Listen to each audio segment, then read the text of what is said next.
నిన్న కాజీపేట అగ్రహారంలో జరిగిన సంఘటన చాలా దురదృష్టకరం. ప్రతి ఒక్కరి మనసు కలిచివేసే విధంగా ఆ సంఘటన జరిగింది. కీర్తన అనే అమ్మాయి, కాజీపేట అగ్రహారం చెందిన అమ్మాయి, ఇంటర్ 2వ సంవత్సరం చదువుకుంటా ఉంది.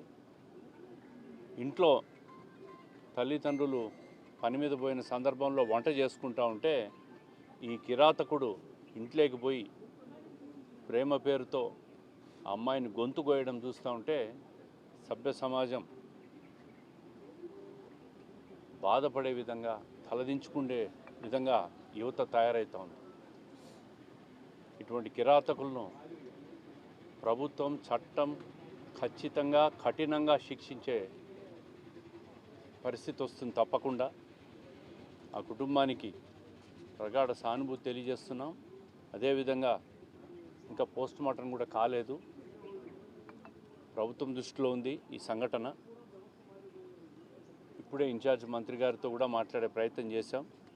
ముఖ్యమంత్రి గారి దృష్టిలో కూడా ఉంది. తప్పకుండా ఆ కుటుంబాన్ని అన్ని రకాలుగా ఆదుకుంటాం, దీంట్లో అనుమానం లేదు. ఏదైతే తప్పు చేశాడో ఆ యువకుడిని ప్రభుత్వం చట్టపరంగా ఖచ్చితంగా కఠినమైన శిక్ష అనుభవిస్తాడు. సమాజంలో మార్పు వచ్చినప్పుడు ఇవన్నీ జరుగుతాయి.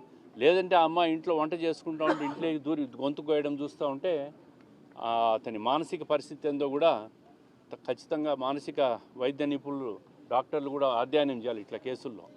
నిన్న అలంకాన్పల్లిలో కూడా ఒక మర్డర్ జరిగింది. అది కూడా పూర్తిగా గాంజా సేవించి అధిక మత్తుల్లోనే ఇది జరిగిందని చెప్పి ప్రాథమిక నివేదికలు, పోలీసుల నివేదికలు కూడా వచ్చింది.